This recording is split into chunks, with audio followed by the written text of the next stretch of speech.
हम्म।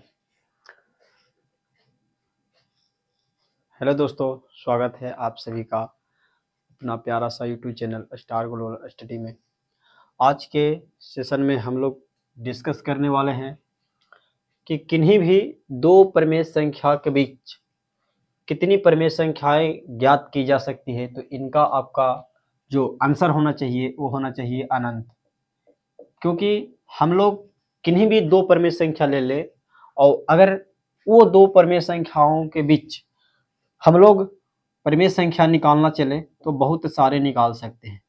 तो अगर आपसे कोई फाइनली पूछ लिया जाए कि कोई भी दो गो संख्या ले लिए और उनके बीच हमको परिमेय संख्या निकालनी है तो कितनी संख्या निकाल सकते, तो आप उसे आंसर देना कि उनकी हम अनंत संख्याएं निकाल सकते हैं।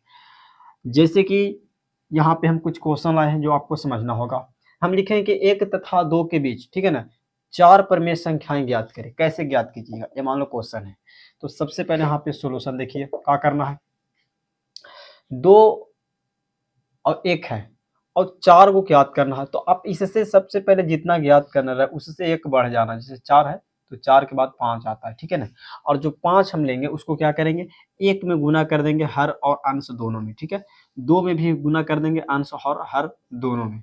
उसके बाद गुना कर लेंगे ऊपर ऊपर से, तो 5/5 हो जाएगा। और यहाँ पे गुना करेंगे तो 10/5 हो जाएगा। अब ये दो संख्या आपको निकल के आया। अब ये दो संख्या के बीच आप पांच जो भी आपको निकालना था, चार था तो चार लिख सकते हैं। जैसे कैसे लिख सकते हैं, तो आप यहाँ पे कह सकते हैं कि 6/5 हो जाएगा, ठीक है। 6/5 हो जाएगा। उसके बाद कहेगा कि यहाँ पे 7/5 हो जाएगा, 8/5 हो जाएगा, 9/5 हो जाएगा। आपका फाइनली आंसर बन के तैयार हो चुका है। तो ये जो था आपका फर्स्ट क्वेश्चन था। अगर आपको समझ में आया होगा तो अगले प्रश्न बनाने का प्रयास कीजिए। जैसे हम अगर एक क्वेश्चन दे दिए कि मान लिया जाए कि यहाँ पे 3/2 दे दे, ठीक है ना, और फिर हम दे दें यहाँ पे 4/2, और इनके बीच में अगर प्रश्न पूछ दिया जाए कि तीन को निकालना है, क्या निकालना है, तीन परिमेय आपको ज्ञात करना है। कितने परिमेय, तीन परिमेय।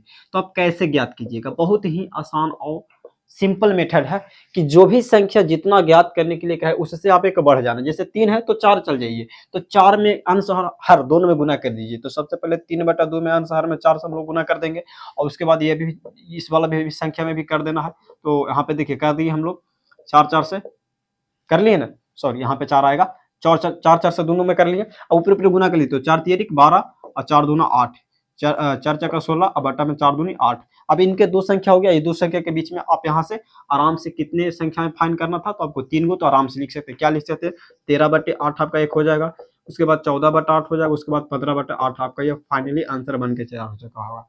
अगर आपको इन सभी कॉन्सेप्ट को समझ में आ गया होगा तो फाइनली लास्ट क्वेश्चन करेंगे हम लोग, और आपको ये समझ में अच्छे तरीके से आ गया होगा। छोटा सा टॉपिक था जो क्लास 9th में डिस्कस किया गया था, फर्स्ट चैप्टर संख्या पद्धति में।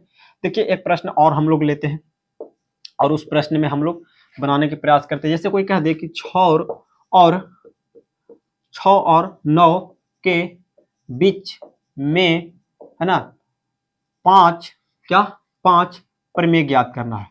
पांच परिमेय संख्या ज्ञात करना, कैसे इसको आप फाइंड कीजिएगा, बहुत आसान मेथड है। जो भी जितना भी ज्ञात करना रहे ना उससे एक बढ़ जाना। जैसे 5 है तो 5 का अगला अंक हो जाता है 6 आता है, 5 के बाद 6 आता है। तो 6 को दोनों संख्याओं में हर तथा अंश दोनों में गुना करना। तो 6 के ऊपर भी 6 से गुना करेंगे, नीचे भी करेंगे, 9 के ऊपर भी करेंगे 6 से गुना, नीचे भी करेंगे, और 6×6 = 36 हो जाएगा, ऊपर में बटा में 6। इसको कहिएगा तो 9×6 = 54 आ जाएगा, बटे में 6। अब इन दोनों संख्याओं के बीच में आप आराम से लिख सकते हैं। कितनी संख्या लिखना था, तो देख लीजिए 5 गुना था, 5 को लिखिए। जैसे क्या आ जाएगा, 37/6 इसके बीच में आ जाएगा, ये दोनों के बीच में आएगा। 37 के बाद 38/6 है ना, 38 के बाद 39, 40 है ना, 41, अब बटे में सबके 6 कर लीजिए, ठीक है।